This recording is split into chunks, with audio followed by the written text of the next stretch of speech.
Welcome in, Jake West, Director, Team FYN Sports, joined by Chris Mathis, WJRB, WJUL, and Caleb Tallman. This is a North Georgia edition of the Friday Night Pressbox presented by Team FYN Sports. A good week of football in North Georgia. I mean, Fannin rolls again. Raven rolls over Union. Not a whole lot of shockers on Friday night, Chris. Yeah, not many at all. The one shocker is the loss that Towns County had to Social Circle. I had bigger expectations for Towns in that game. I thought they were going to pick up their first region victory of the year, and they fell short. Yeah. Before we get into that, Caleb, let's pop up the players of the week for North Georgia and highlight some of these individual performances. From Union County, Caleb Rogers. He had a pretty good night. I think you'd agree, Mathis, against Raven County team that's much bigger. But he's going to be somebody that I think Union County can rely on going forward. Yeah, he did a big game and obviously really good there on the inside stretch handoffs against Raven County on Friday night. Yeah, so that the Panthers have been looking for a running back. Maybe he can help them in the backfield. And then Xander Cook had a big night for Chattooga. Chattooga, big loss to Pepperell. We thought that Fannin and the Fannin game versus Chattooga was going to be the region championship when it looks like Fannin's going to be fighting for that region championship again on Friday night against Dade. But good game from Xander Cook from Chattooga with 9 tackles, 2.5 for loss, and he was in on a sack as well. And then for North Murray, Liam Rogers, the quarterback North Murray has makes his receivers look really good, or the receivers make the quarterback look really good. I mean, the kid throws for a ton of yards, but just 2 catches for the junior receiver, Liam Rogers, for 81 yards and a touchdown. That's pretty good average, just averaging just over 40 and a half yards per catch. So shout out to the North Murray Mountaineers. And then in 1A with Armucci, senior running back Austin Stacy, 118 rush yards on 25 carries and a touchdown. Tough loss for Armucci last week, but he had a really good individual performance there. And then Fannin County defensive back Carson Collis. It's becoming harder and harder to give out a Fannin County Player of the Week because it seems like all their offense is coming from 2 guys. But going to a defensive guy here, the defensive back, just a junior, Carson Collis. He had a pick and also 2 solo tackles. Chris, you've kept up with Fannin this year. Collis he's done really well on the defensive side of the ball. Yeah, no doubt. A young guy, a junior. Last year, he had some big splash plays in the playoffs. And I might be wrong here, but I'm certain he had a pick last week, too, in that victory over Chattooga. Back-to-back weeks with a pick is pretty good. And then Kobe Stoneside for the senior running back, pretty much the lone bright spot for the Bobcats in their blowout loss last week. But he had 157 total yards, 3 touchdowns, and 5 total tackles. So the senior gets it done on both sides of the football for the Bobcats, as Bobcats are struggling here a little bit lately. And then sophomore running back Miguel Salto for Pickens, he had a rushing touchdown. We didn't get full stats from him, but if RJ says that Pickens Dragon has a good night and he nominates him for Player of the Week, then they probably had a good night. So yeah, without seeing his stats, I'm sure Salto deserved Player of the Week. But just getting into recapping some of last week's games, you mentioned Towns County falling to Social Circle. That's definitely a game they should have won, Chris. Yeah, I thought so. Of course, Towns County in search of their first region game on Friday night at home. They fell short 42-22. It was 42-0 at halftime, and Towns County did not give up. They fought through. They had a big second half, of course, outscoring their opponent 22-0. But injuries have kind of caught up to the Towns County Indians, a program with maybe 22, 23 guys on the roster. And, of course, relying heavily on guys like Colin Crowder, Kyle Oakes, to lead the way on both sides of the ball. At a certain point, these guys get tired. They still perform, but they can only carry for so many weeks before you need somebody else to help push the load. And that was kind of the case there for Towns County. After a phenomenal 4-1 start in the first 5 games of the year, they have now lost 4 straight, all 4 of which have been in region play, which really unfortunate. If they won one region game, they were in the state playoffs, and that's a thing of history now. They will play a very good 7-win Washington Wilkes football program at home on senior night this week. And, obviously you want to win, But, history bodes well that Washington Wilkes comes into this game and is probably going to win. I think Jason Rockmore just asking for his seniors to play big one more time, one last go around in the white and blue in front of the home team crowd, because fans, like we talked about a few weeks ago, Jake and Caleb, they are really showing out for Towns County football. And what's on the line in this week, obviously, with them missing out on the playoffs, they're looking to go 500, which is a huge deal for Towns County football, no doubt about it. They wanted a playoff appearance after a 4-1 start, but realistically, a 500 year for Towns County is above great in regards to their history and losing big-time transfers like last year's Hayesville tight end Jake McTaggart. A couple of other guys transferred in last year too. And this year they're building off of that, even without those key pieces from last season. So Jason Rockmore told me yesterday that he's just asking these guys to go out here, play hard, and continue to show their success, and that the program continues to build in the right direction with these great seniors. I think they'll honor 9 or 10 seniors here in this football game Friday night. Yeah, I think with Towns County, I mean, what you're used to being 3-7. That seems like the number in my head that pops up when I think of Towns County football. You get a couple wins, and then the season kind of falls apart. So obviously not the case this year, even though they are stumbling a bit here down the stretch. But like you said, Rockmore's done a great job turning this program around. And as tough as it is going to be to get to 500 this year, maybe looking forward to next year, it's going to be even tougher because you mentioned they're losing 10 seniors from a 25 kid team. Yeah, 25 max. It might be closer to 22, 23. And again, the two key guys that are graduating the program, Kyle Oakes and Colin Crowder, who probably make up for 85% of their offense. But one cool thing about Jason Rockmore in the story with Towns County, as soon as Cornett left the program because they didn't have enough numbers 3 years ago, John Cornett, head coach of the Indians, left the program. He felt it was irresponsible to go out there with 13 guys and play football in their conference. He stepped away, and they had 13 players on the roster when he left. And there was questions, are we playing football this upcoming year? A lot of people didn't think so. Some people were going to sign a petition, this, that, the third. Here comes Jason Rockmore. First day of practice, has 14 guys. And then with a matter of 2-3 weeks, he has 19, 20 guys show up. And now he's got a solidified middle school team, a JV team, all the way up. So, again, you talk about great coaches like Chad Cheatham with Fannin County. Of course, some of the other local coaches, too, that start at the younger rec league levels, middle school, JV. They are building there in Towns County. And as of right now, not a lot of great quality at this point. You've got a handful of guys that are really great quality, but a lot more quantity now than Towns County's had in the past. Yeah, I mean, you mentioned that's where it starts. Starts at the rec league. I mean, we see it every year all over the area, even in North Carolina. I mean, if your rec program is good, it funnels up into your high school program. And you mentioned Chad Cheatham. He does better at that than anybody in our area with getting involved with those kids. And his Rebels had a big win last week, Chris. Yeah, they did. Right quick, I want to plug Chad Cheatham. I spoke with him on the phone a few weeks ago. I said, "Hey, coach, you got 5-10 minutes?" He said, "Yeah, man, I'm doing some PA announcing for the Powder Puff football game right now." And I thought he was joking with me. And then you hear handoff goes to the right side, gain of 25, and I thought it was the coolest thing ever. And I said, that doesn't tell you a lot about your head coach subbing in on Thursday after your football practice with Powder Puff football. I mean, that says a lot about Chad Cheatham and what he does. But they won on Friday night. They won big. And they improved to 7-1, 7 straight victories on the year. They won 37-7 against Coosa, and they only threw the ball 6 times. Again, another week where they didn't feel the need, where they didn't feel obligated to open up the passing attack with Seth Reese. Seth Reese did complete 5 of those 7 passes, something like that. 2 touchdown passes to 2 different receivers, and then he tacked on 173 yards on the ground. The guy is just unreal, week in and week out. Seth Reese, he's going to put up $150 on the ground and 2 or 3 touchdowns. Yeah, the one thing that baffles me, looking at Fannin County, their team as a whole, I think they've allowed 100 points this year. They've scored 305 points in 9 games.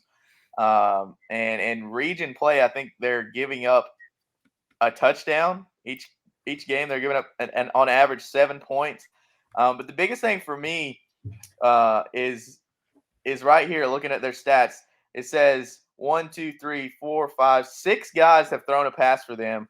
So that just shows you how well Cheatham knows. I mean, you've got to prepare for the future. You go obviously now Fan is a bigger school and they're able to do things like this. They've got a lot more Right. players than a team like Towns County, but you've got to um, get some of these younger guys involved. He knows Seth Reese is the bulk of his offense, but he knows Seth Reese is not going to be there next year. So he's got to get David Mashburn some throws, Luke Bright, even some of the sophomores, the Sullivan kid and the Weaver kid. You've got to get those guys involved. And what's even more impressive than the passing is 1, 2, 3, 6, 12 guys have rushing attempts this year. Yeah. So, and then you go down to the receiving. You mentioned they don't throw the ball much, but look at all those guys that have caught passes. Yeah, some might compare Chad to a guy by the name of Bill. Yeah. Bill Belichick. Yeah. I mean, he gets all of his guys involved, and that's what you've got to do if you want to build a winning program. And obviously, I mean, things are going well for them. They lost that game to Sonoraville 32-0. Second game of the year. Just nothing went right for them. Obviously, they walk all over Coosa, win by 30 points. So there's not much to talk about from what happened last week. But previewing this game this week against the Dade County team, also 7-2, 4-1 in the Region 7 AA. I'm not sure who their one lone loss was to. Maybe they lost to Pepperell, I believe. What do you expect to see? And I don't know if you got a chance to speak with Chad this week, but what do the Rebels expect to see from this Dade County team this week? Well, I didn't get a chance to speak with Chad, so I don't want to put words in his mouth. But I know that last week after their win against Chattooga, and some people thought that game had some region title, type. Yeah. And it did for Chattooga. They did have a shot. If they would have won that and some other things went their way, they would have found a way to be region title or region champs. But of course, Fannin blew them out, and that was a thing of the past. But obviously, a big time game here with the Wolverines. As you said, Jake, what a 7-win or 6-2 win program? 7-2. They're 7-2, yeah. 4-1 in region. It's going to be obviously at home, and that atmosphere there at Fannin County High School is surreal. From the light show to the crowd to the pit crew to the announcer, up in the box with Tim Tao, the third. I mean, you've got the entire Fannin County crowd there from the entire state line. The whole area is there supporting Fannin County football. It's going to be tough. I don't care if a team comes in there 8-0 taking on Fannin County. With the way Fannin County is playing football right now, with the amount of support that community provides the Rebel football program, I think it's going to be really tough for anybody to even compete with Fannin County at home. But again, a very good program at Dade and the region title game.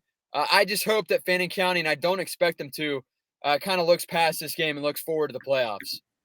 Yeah, that could be the only place where they get caught is kind of like a trap game type scenario, but this doesn't really have that kind of feel because I mean, like you said, if Dade wins this game, Dade's the region champs because their one loss on the year came to Chattooga 28-13. And just going back and looking at Dade's schedule, I mean, they've been up and down. It's weird. They've got 21-20 win over Pepperell, 26-21 win over South Pitt. And if you know anything about football in our area, South Pitt is a powerhouse, even though it just won over in Tennessee. And then they win in overtime against Model, 20-17. Lose to Chattooga, a team that Fannin County blew out. I mean, they've just been up and down all over the place, but they found a way to get here. Dade County's found a way to get here and be in the region title game. I don't know if they know what they're in for when they come to Fannin County because Blue Ridge, and you've been around Georgia football a while, Mathis, Blue Ridge is a lot different place than it was 5-6 years ago. Yeah, no doubt. I mean, it used to be any team would go into Blue Ridge and think, okay, we've got an easy win. Chad Cheatham came in, and within the first year, you could see the program is taking off. Year 2, big progress. Year 3 was huge. Of course, last year with them winning the region. And then a lot of question marks coming into this year. A lot of the naysayers that didn't believe in Fannin County said that Pepperell had this region 1 before the season even started. And I get it. You think, okay, they graduated, 26 seniors last year. Which if you didn't keep up with Fannin, if you're just an outsider looking in, you think, okay, there's no way they repeat. But again, it comes down to Chad Cheatham and his coaching staff giving these guys, the younger guys, some playing time.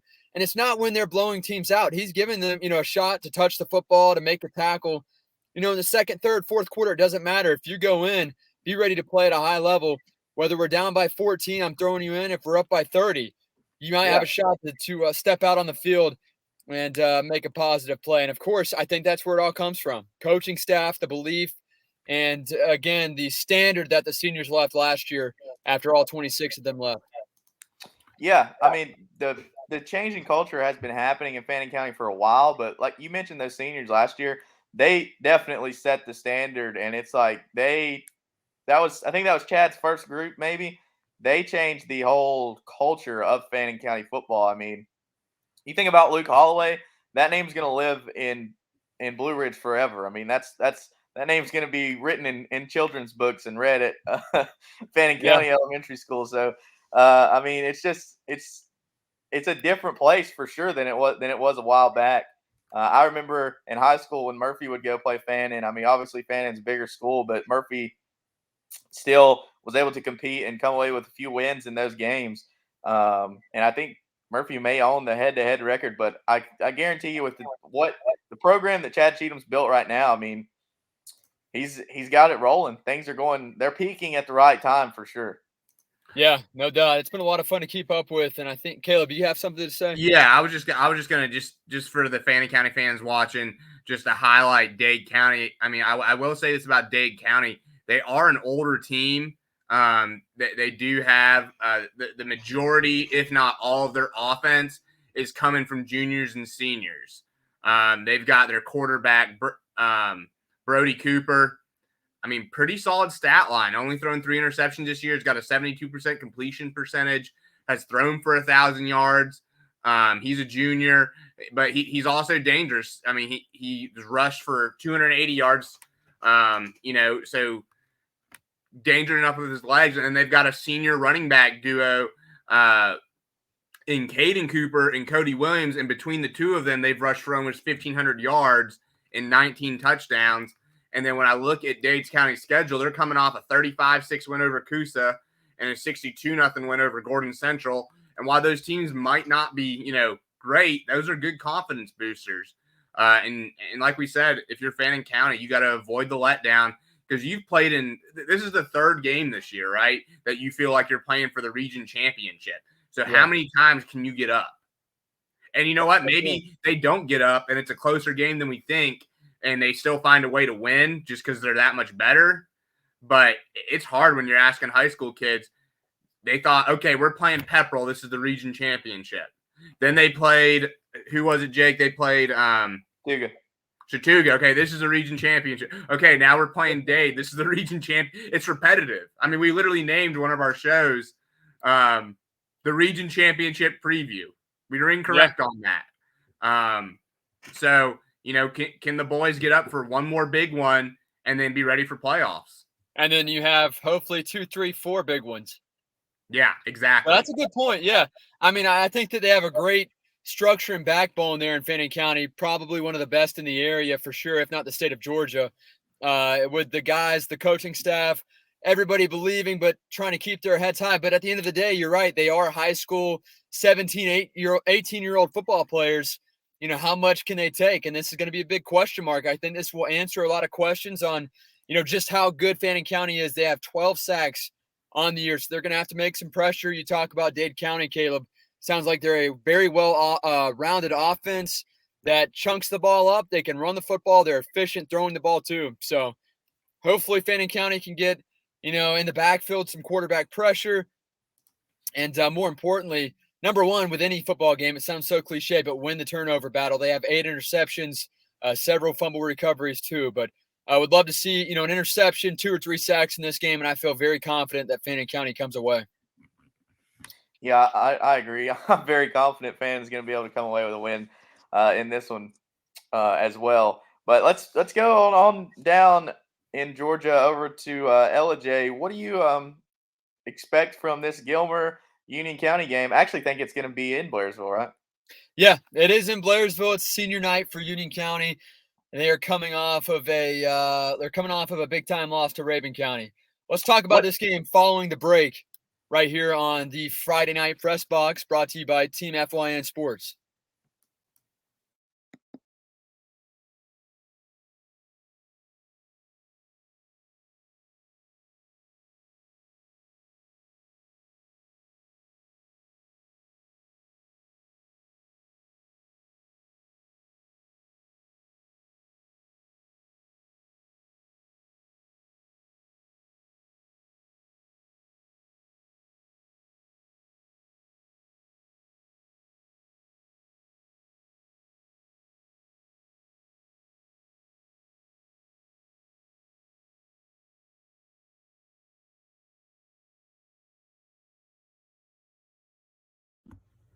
At Circuit World, we offer a wide selection of major appliances, name brands like Whirlpool, LG, Frigidaire, and more. Looking for furniture? Come by and browse our showroom or check out the Endless Aisle, a touchscreen kiosk with thousands of options. Need electronics, gaming computers, laptops, desktops, tablets? We have it all. OLED or QLED, 4K or high def. We have the selection to get you the TV of your dreams. And don't forget, at Circuit World, your credit is always good. So ask about our convenient payment options and 120 days, same as cash. Come see us today at one of our 5 area locations.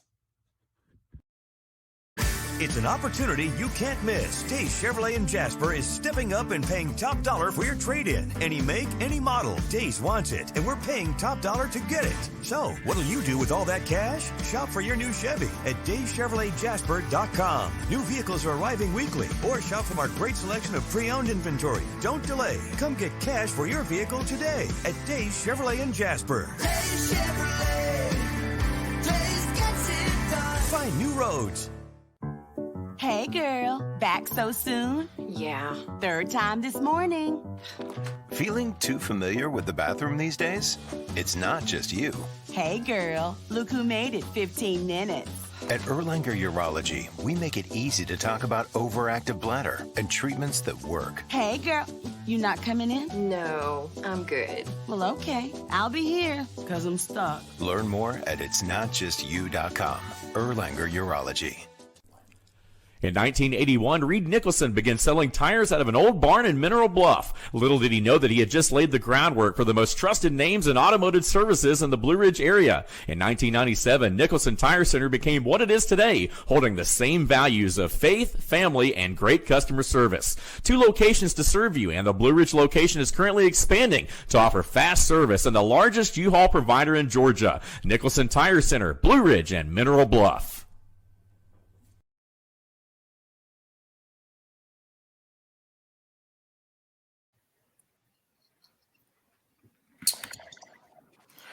Welcome back, Jake West, Director of Team FYN Sports, joined by Chris Mathis from WJRB, WJUL, and Caleb Tallman. This is the North Georgia edition of the Friday Night Press Box presented by Team FYN Sports. Before we went to break, we were getting into the Union County and Gilmer County game. Chris, you be on the call for that one? Yeah, I'll be on the call, 95.1 FM Friday night, 7:06 pregame, 7:30 kickoff time. And you can live stream us anywhere from WJRBradio.com. Click listen live at the top of the webpage. But it's going to be an interesting game. I think it is a must-win for Union. As crazy as that sounds, they're in the playoffs. They have to win. They have to get some momentum, some confidence as they head on the road for the state playoffs. Not to get too far ahead of myself after this matchup, of course. Yeah, I agree. I mean, you've got to have a bounce back week after last week. We won't get into last week's game because we knew what was going to happen when you run into the buzzsaw that is Raven County. But this is a very winnable game, and a game that I think we talked about it in the Western North Carolina show with a different game, but it's a game both teams should win, if that makes sense. I think that makes total sense. It's literally a coin flip. I think it could go 50% this way, 50% that way. And it's just a matter of who comes out more hungry and who wants to continue to play football after, week 10 of the regular season. Who wants to keep going in the state playoffs, this and that. If these guys are done and want to move on to basketball, you're going to lose on Friday night. Yeah, I agree. What's something that Gilmer's going to have to watch out for from Union County? I mean, we know Union County's quarterback, what's his name? Logan Helcher. Yeah, Logan Helcher. Helcher, he's played very good, but he also seems to have a problem with kind of turning the football over in some inopportune times. So I would say that's got to be a big key for Union County. And I know you're getting your notes ready for your pregame show and stuff, but what's some of the keys to the game for Union County to come away with a win here against Gilmer? And then Caleb, we'll talk to you about what Gilmer needs to do and who they need to get going in order to beat Union County. All right, number one, here's who Gilmer needs to watch out for. Number 82, the kicker, Kyler Robbins, is insane. Extremely good. No joke. That's all props to him. Logan Helcher, if he's able to get some time in the pocket, he's very dangerous with his legs. You think that this guy's not going to run on you? He will. He's not scared. He did it on 3rd and 16 against Rabin. Got 19 yards, just tuck and ran it. Not scared. His demeanor's definitely changed a lot from last year to this year. And early on in the season, he did have an issue with interceptions. But the last 3 weeks, he's turned it around. I know he hasn't thrown up the touchdown numbers that he'd like, but he hasn't thrown a pick in over 3 weeks now for Union County, talking about senior quarterback number 8, Logan Helcher. He did fumble against Rabin County, was running with the football, lost it, of course, against a very good ball-hungry defense with the Wildcats. Yeah. And then number 3, I think it's the running back situation for Union County that Gilmer has to watch out for. If Caleb Rogers can get back there, tote the rock, and he gets hot, I think that Gilmer will be in trouble because this guy is very good. He doesn't run out of gas very quickly. And ultimately, he's just going to be a part of a double backfield with Caleb Rogers, Connor Shuknick, and Caden Tanner, too. So they got a trio, if you will, a committee backfield there in Union County. The 3 keys to succeed, the recipe for success on Friday night for the Panthers. Number 1, do your thing. Worry about yourself. Don't worry about Gilmer because you're going to overthink the situation. You're going to end up falling short. Number 2, protect the football at all costs, no matter what. And number 3, just need these guys to come out hungry. I know there's probably a lot of younger guys that are just, what do we have to play for? Well, you're playing for the playoffs next week, and you're going to be on the road. Let's keep playing hard. Let's play hard this Friday night against Gilmer and do it in front of the home team crowd one last time. There's a solid group of seniors here, and I'll be honest with you, the seniors have led the way for Union County as expected, but this year, more often than not, senior kicker Kyler Robbins, senior Trace Wright, Eli Pugh, Keaton Chitwood, Logan Helcher, to name a few of those guys that have really led the way. And if you take those guys away, I'm not sure that Union County wins a football game this season. So those seniors, they want to win. I know they do. And all the guys standing to their left, to their right, in front or behind them, they have to step up this Friday night. Again, like you said, Jake, a very winnable game. Union 2-6 on the year, and Gilmer's a 3-win program. So Gilmer comes into this game. They might be, overlooking Union County, which, again, looking at record in their prior week, I can see why you might do so. But this is a game that you'd expect and you would hope Union County does not want to fall short in as they close out the regular season on senior night at home in Blairsville. Yeah, you mentioned some of those seniors. Let's talk about Eli Pugh just for a second. We talk about a Swiss Army knife in Seth Reese for Fannin County. Eli Pugh does the same kind of stuff. He doesn't play quarterback, but he does the same kind of stuff that Seth Reese does. Maybe not to the same extent, but we've got to give that guy some love because he plays in all 3 facets of the game. Yeah, special teams. He's a gunner down the field, a return man. On defense, he's a starting defensive back. On offense, he's probably playing 25% of the offensive pass plays as an inside wide receiver. He's caught a couple of touchdowns, forced a couple of fumbles, recovered a fumble against Rabin last week, which was pretty cool to see for a guy like him. He plays hard. And he's had several games where he's played over 100 snaps altogether, just been winded. But he guts through it because he's a senior. He wants to win. And at the end of the day, when he looks back at his high school football career, he wants to think, hey, I gave it everything I had. I did my best each and every Friday night. Yeah, that's awesome. You wouldn't think with I know it's just 2A, but a 2A school, you wouldn't think a kid was playing 100 snaps, but he does whatever Perry asks of him, and he does it well. Yeah, without question. No doubt in my mind. He says, hey, you know what, coach, you need me to do this? I'll do it. You need me to play quarterback? Heck, I'm sure he would do it. I'm not saying he would do it to Seth Reese's extent, but he would definitely try it. Yeah. Caleb, as far as Gilmer is concerned, they're coming off a blowout loss to White County last week, 52-25. Game where the only thing they had going for them was the rushing game. I'm going to guess that's what Gilmer's going to have to lean heavily on if they want to come away with a win. They've got to win the battle at the line of scrimmage against the Union County Panthers. Yeah, absolutely. And when you look at Gilmer, if you're fanning, if you're Union, you're just gonna have to stack the box. Gilmer's gonna run the football, and then when they can't run the football, they're still gonna run the football. They've only completed 17 passes all year. They've only attempted 50, 17 of 50. I will say this: when they do complete a pass, it has a tendency to be long. When they've got 379 passing yards this year, so. When their quarterback does complete one of those 17 passes, it's been fairly long. But I think the biggest thing you're going to see in this game is Kobe Stone-Stifer, who was our player of the week last week. He's got 2,500 career rushing yards throughout his high school career. And if this is going to be his last football game, he wants to go off. And I really think this game is going to come down to which player, different positions, yes. Does Logan Helcher have a better game, or does Kobe Stone-Stifer have a better game? But I really think Union, Thomas Nelson's going to put his guys in a good position as a D coordinator for Union to stop the run. I just have a hard time believing a team that's so one-sided as running the football only. Nelson's going to have the boys ready for that. I don't know what you think, Mathis, but if you stop the run, you win this football game. Or if you limit the run, you win this football game, because you need to force Gilmer to pass the football, because they're only hitting, a 30% completion percentage. So they're struggling even with a lot of the simple stuff. Yeah, Matthew, before you hop off, just tell us, give us your pick here and what you think is going to happen on Friday night. I know you got to go. Appreciate you joining us. Gut feeling. I don't feel like Union County is going to let anybody down at home on senior night. I think the seniors gut out a victory. I'm going to go. It'll be a high-scoring game, not because an offense is killing it. I think the defenses might give up a couple of more scores than they'd like. I'll say 34-27. That's with a Kyler Robbins field goal or two. 34-27, Union prevails. And Caleb, I like your take there. Thomas comes out of the Smoky Mountain Conference, faces a rushing offense 85% of the time, and playing against Gilmer County this Friday night with Union.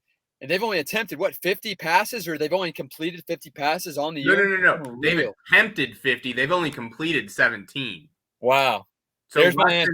They complete less than 2 passes per game, according to their Max Prep stats.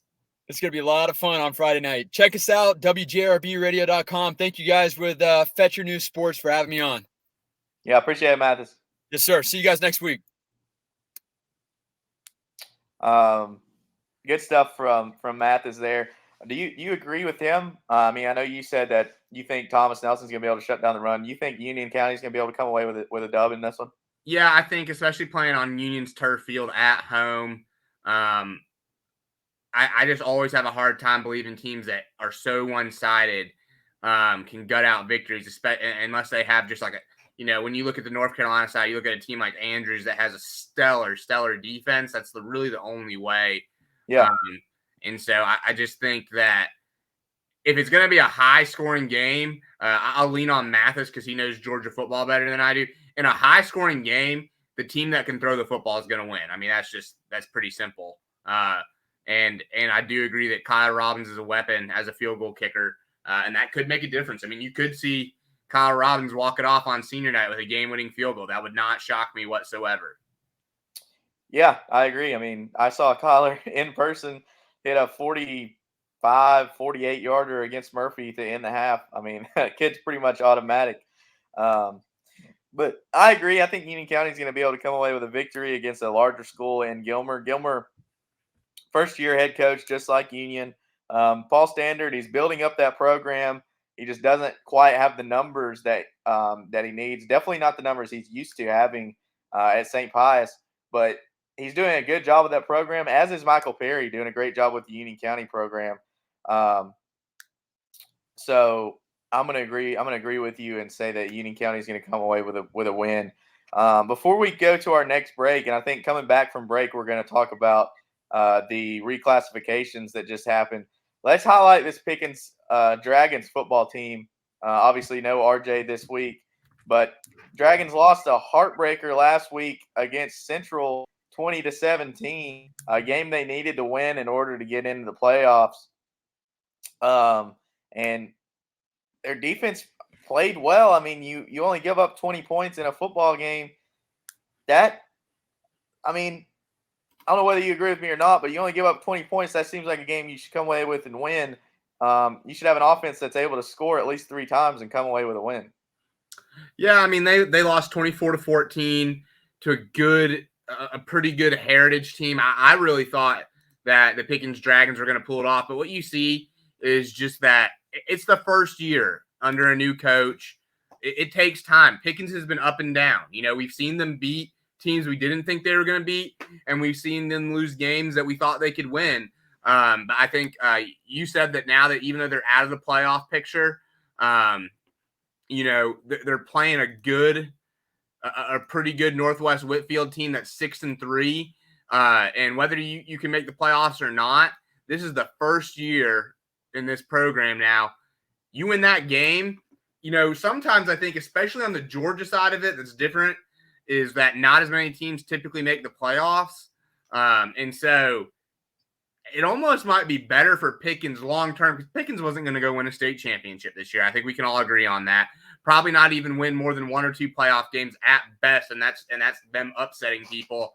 It might be better for the Pickens program to be able to pull off this upset in the last game of the regular season and end the year on a win and have a lot of momentum going into the offseason. I don't know. What do you think? Yeah, I mean, it's as weird as it sounds. You don't want to say it's better that they missed the playoffs, but it is going to be good for them if they are able to get a win over this Northwest Whitfield team and end the year on a high note. But if they're going to come away with a win, they've got to stop the junior quarterback, Brooker from Northwest, who has thrown for over 2,000 yards and 21 touchdowns and only has 3 interceptions. Those are pretty good numbers. That is outstanding. 266 passes, and he's only thrown 3 picks. He's completing passes at, I think, just above 60%. He's 166 for 266. 62%, yeah. That's really good numbers from him. He's averaging 14 yards per completion, 252 yards per game. So the defensive backs are going to have their hands full from the Pickens Dragons for sure. But this game is going to be, we mentioned the weather, talking with Mathis earlier, that it seems like the weather is going to be a little better this week than we thought it was going to be come tomorrow night. So this game is going to be a game where the ball is in the air a lot. I mean, Pickens really likes the Sam Stryker kid at quarterback for them.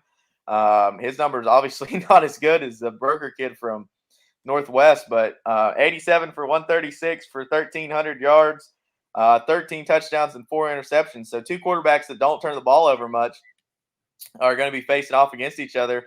So this could be another really high-scoring football game, and it's in Jasper. Dragons have it at home. It's still going to be a very tough game for them to win, but if they are able to come away with a victory, it would mean a lot to head coach Grant Myers and this football team to build off of come summertime and come springtime heading into next year. Is it Max Preps says it's away at Northwest Whitfield? You might have better. I think no, it is away. Yeah, I think they do end the year away. You're right. So my mistake. I was looking at the wrong schedule. Yeah, you're good. The one thing too I'd say about the Brooker kid from Northwest Whitfield, he started on varsity since he was a freshman. He's thrown for 2,200 yards this year, but he's thrown for 6,100 yards in his career. I think if you're Pickens, what you're gonna have to do this week is, that kid's gonna eat up some yards. You need to play a bend but don't break style defense and come up with some red zone stops. I mean, I think if you're going to have a chance in this game, that is your best chance. Field goals don't really look like they're much of an option for Northwest Whitfield. They've had 3 different kids kick extra points this year. Their kid that's kicked the most is Grant Holder, and he's only 16 of 23 on extra points this year, and he's 1 of 4 on field goals, and most of those field goals, his 1 field goal he did hit was a 35-yarder. So maybe if you're Pickens, your best bet is, okay, they can have between the 20s, but when they get in the red zone, let's buckle down and play tight D and force field goal attempts. And I think that's how Pickens comes out to pull off an upset. Yeah, you mentioned 6,000 yards passing for the kid, the Brooker kid. Kellogg and Antonozzi, the two defensive backs for the Dragons, both seniors, they're going to have to play really good in their last football game if they want to leave their high school career on a win. They're going to have to play very good because they're going to get picked on all night if not. So this is a very tough one for the Dragons. But weirder things have happened. I mean, this is a very good football team. They've kind of turned the corner from last year, and they're definitely building something. Grant Myers has the kids bought in over there for sure. Yeah. One thing to note: Pickens just missed the cutoff for 3A, I believe, and they're going to stay in 4A according to the reclassifications. Let's take a break, and we'll talk about the reclassifications when we come back.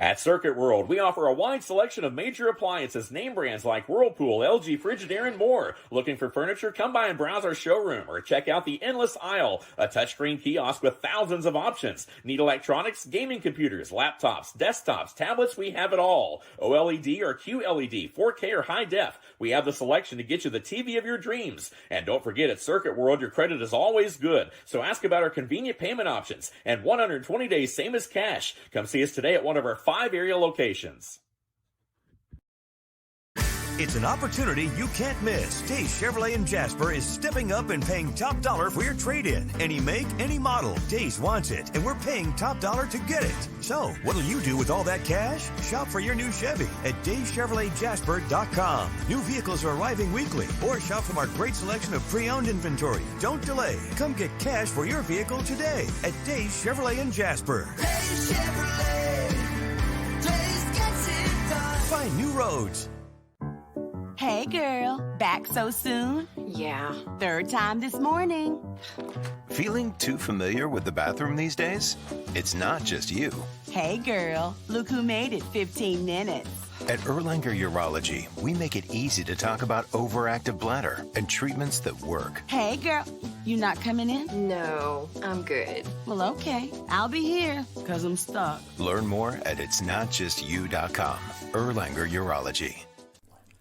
In 1981, Reed Nicholson began selling tires out of an old barn in Mineral Bluff. Little did he know that he had just laid the groundwork for the most trusted names in automotive services in the Blue Ridge area. In 1997, Nicholson Tire Center became what it is today, holding the same values of faith, family, and great customer service. 2 locations to serve you, and the Blue Ridge location is currently expanding to offer fast service and the largest U-Haul provider in Georgia. Nicholson Tire Center, Blue Ridge, and Mineral Bluff.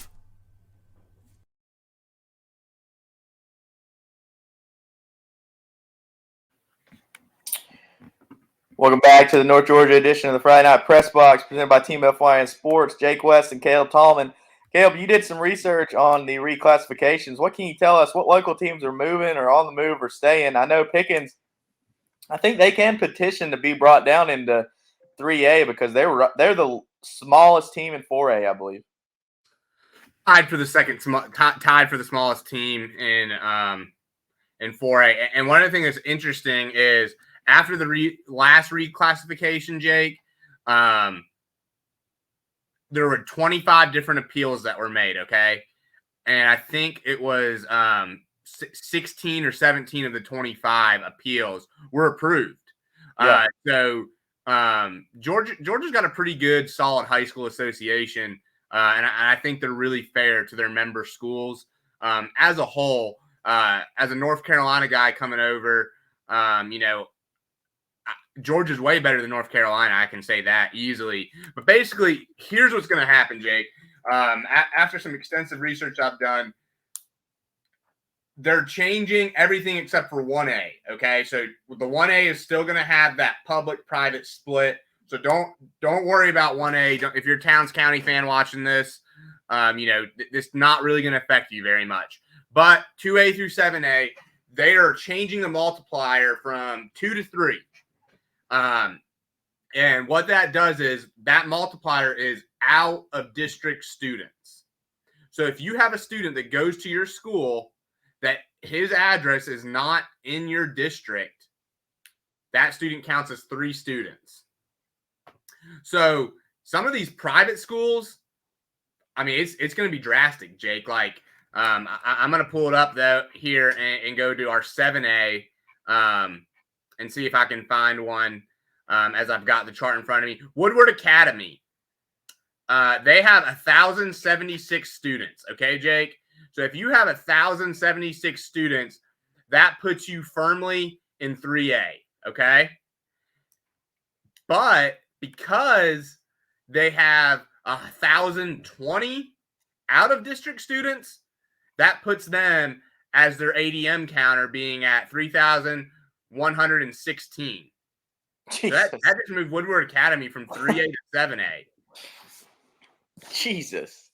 And so, but I mean, here's the interesting stat. I read that during last year. So if you take the 2021 school year, of 87 available championships, 2A through 5A, of all the different sports in those, there was 87 different state championships from fall sports to spring sports, winter sports included. 45 of those were won by schools that are going to be moving up a classification due to the multiplier. So, I mean, I think it's fair. Yeah. I think, you're going to have, and there's not that many situations. There's very few schools like Woodward Academy that have that many. Yeah. A school like Rockdale County has 392, so that's going to move them up one classification. And you're going to see a lot of that. But what I like about it, Jake, is schools that aren't private, aren't charter, but somehow find their way into, a bunch of star football and basketball players outside their district playing for their school. Those schools are affected as well. Yeah. It's not that, we're not targeting privates and charters only. Everyone is affected. So even like, I'll pull up Union County, right? You mentioned them. Union County only has 30 out of district students. So they've got 915 total, but then you have to have 30 students that are out of district, and that takes them to 975. So it's not, but in a lot of schools, it doesn't affect that much. Fannin County, if Tim Tao was here, I'm sure he'd pound his drum. Fannin County has 893, 0 out of district students. Give me your thoughts, and then if you name a couple of schools, I'll tell you where they're falling. I will mention Union. Union is at the very top of 2A. They're at 975. Thompson has 986. Model has 998. And that's all 2A. So Union, before this multiplier, Jake, very well could have found themselves in 3A. But you can look at a couple schools there at the top. Let's look at Westside Augusta. They have less students than Union, but they have 49 out of district students. So that put them at 1,004. Then let me go here. And then there's another one like North Murray. North Murray is going to find themselves in 2A, or going from 2A to 3A, I believe, because North Murray has 1,059. Or no, that's Murray. North Murray has 997. So if they had 0 out of district students, that would put them one below model, and they'd be in 2A. But because they have 29 out of district students, that takes them from 997 to 1,055. Yeah, North Murray, they are a 3A school this year. But Okay. That's neat that you mentioned that, because without those 30 out of district, they're a good 3A football team, but they would be a very good 2A football team. if they didn't have those out of district students. So, I mean, it kind of sounds crazy to say when you talk about the 3 times multiplier, but it seems completely fair to me. I mean, if you've got what about teams like Raven County that have had transfers come in? How does it affect them? Raven County was very curious to me, Jake. They only list 15 out of district students, but Raven County only has 657 students.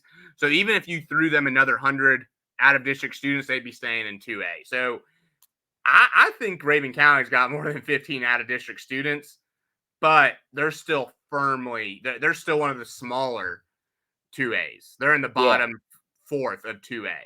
Yeah. What about a 2A school like Thomasville or Fitzgerald, the team that's Thomasville's going to 3A because that's an interesting one you mentioned, Jake. They're another one. I talked about how there's about 4 or 5 schools that actually have less students than Union County, but have so many out of district, it's pushing them, either keeping them or pushing them into 3A. Thomasville has 771 students, but they have 151 out of district students. So that makes their total ADM 1,073. And by taking to 1,073, they're firmly in 3A. Like I said, Union County, I think before this multiplier change, Union County was probably looking at going to 3A. So for first glance, we're going to do more research on this. I've got an article that came out this afternoon before this show came out that you can read a little bit more about it. But to me, Union County looks like the biggest beneficiary because there's at least 4 or 5 schools that have less students total than Union County, but their multiplier is so big, it brings them, like another one, Spencer has 929, but because of their 81 out of district, that bumped them to 3A. Like I said, so there's also, on the flip side of it, there's also teams like Rockmart, who's been a powerhouse in 3A, that's moving down to 2A. Rockmart at the top of 2A as well, but they've only got 4 out of district students, Jake. So that they've got 956 students. So Rockmart, if they're a school that would have had another 20 out of district kids, they'd be still in 3A. Yeah, they've been very good. Let me look it up here, some of the history, but that's a team that I think I talked to Tim Tao. He said that maybe Model is moving up to 3A, and Rockmart going to be taking their spot. But in 3A, Region 6 AAA, Rockmart is 7-0 and they're 8-1. So you bring that football team down a level to 2A. Well, and Model, Jake, that's the team we mentioned them. They're the biggest school in 2A, so they're not moving up for this one. But yeah, like we said, it goes both ways. I mean, Rockmart beat Sonoraville 50-28. Sonoraville beat Fannin County 35-0, 34-0, something like that. So I mean, teams coming down that are really going to make a splash in 2A. I know Gunner's probably glad that he's leaving, that he's a senior this year for Raven County, because I know nobody's going to want to see Rockmart next year, because they've just traditionally been a very good football team, and now they're down in 2A. That's going to be something to watch for sure. So yeah, and as we close out here, Jake, I'll just mention, like, it's interesting too, because like a school like Johnson Savannah, they've got enough that their student count would put them in 2A, but they've got 288 out of district, so that puts them all the way into 4A. So it's interesting. And I will say this: the head of the Georgia High School Athletic Association and their members that were in charge of these decisions said they want to level the playing field and make it fair for everybody. I think that's a good thought process to have. And here's what they said. They said, because there's obviously some schools, like some private schools and charters, that basically their entire student body is tripled, ADM-wise, is that this multiplier either A, could be too large and we'll come back down. Maybe we'll do a 2.5. Maybe we'll go back to 2 because that's where it should have been. Or they said, or we're going to look and see how it goes. And if it's not enough, we could increase the multiplier. So, I mean, I will say this. right or wrong decisions, the Georgia High School Athletic Association, they're saying that we care about our member schools, not just the few, but all of them, and we're trying to make it fair. Because obviously when you look at those state championships won at the 2A through 5A level, and that more than half were won by schools that are going to be multiplied up, it's interesting. Yeah, it is. I mean, you mentioned they care about their members as a whole. It just shows they're not just focusing on. I think over in North Carolina, a lot of the focus gets put on the Piedmont Triad area, right there in the middle of the state, and Your 3A and 4As, quote unquote money makers over there. But it doesn't seem like. I mean, with this, obviously Georgia's not focusing on Atlanta or their bigger areas because they're trying to extend an olive branch down to like the team that's biggest rewarded is somebody like Fannin County who has no out of district students, and they're finally seeing those teams with the large number of out of district students kind of get punished and moved up a classification. So I think it's really good what they're doing, and reclassifications every 2 years is huge. That's good research, Caleb. Look forward to reading that article. Appreciate you joining us on the show today. I think that's going to do it for us. For Caleb Tallman, this is Jake West. This is the North Georgia edition of the Friday Night Press Box presented by Team FYN Sports.